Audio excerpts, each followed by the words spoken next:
दोस्तों, आज एक बार फिर जयपुर की जो सांप्रदायिक सौहार्द है उसको बिगाड़ने का काम किया गया। और दुर्भाग्यपूर्ण बात तो यह कि सत्तारूढ़ दल के जो एक विधायक हैं, जो कहने को तो भगवा पहनते हैं मगर वो भगवा के साथ जुड़े हुए उत्तरदायित्व को नहीं समझते कि क्या इसका उत्तरदायित्व है। भगवा के मायने कि आपको हर प्राणी के अंदर एक संभाव देखना है, एक जैसा देखना है। मगर सच बात तो ये कि इनका भगवा पहन के ये तो केवल एक वोटों का एक पोटली बनाना चाहते हैं। रिलीजियस पोलराइजेशन के लिए आज दूसरे विधायक आज अमीन कागजी के इलाके के अंदर एक मजार का काम हो रहा था, और वो भी सरकारी एजेंसी के माध्यम से। सरकार का पैसा, सरकार की टेक्निकल स्वीकृति, उसके अंदर आते हैं, जूते पहन के आप मजार के ऊपर चढ़ जाते हैं। पहली बात तो है, जब आप भगवा पहनते हैं तो आपके मन में एक बात होनी चाहिए कि जो भी जगह अगर आस्था की जगह है तो उसका एक सम्मान आपके इनसाइड होना चाहिए।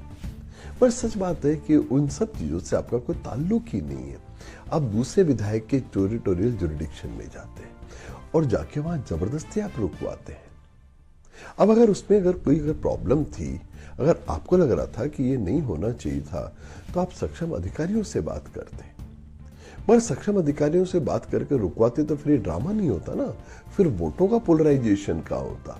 तो इसलिए आप वहां जा रहे हैं और जाके आप ये सब हरकतें करते हैं, उसकी रील बना रहे हैं, उसको वायरल कर रहे हैं। क्योंकि सच बात तो केवल एक है कि आप चाहते हैं म्युनिसिपल कॉरपोरेशन से पहले पहले चीजें रिलीजियसली पोलराइज हो जाए, धर्म के आधार पर ध्रुवीकरण हो जाए, क्योंकि आप हर चीज में फेल है।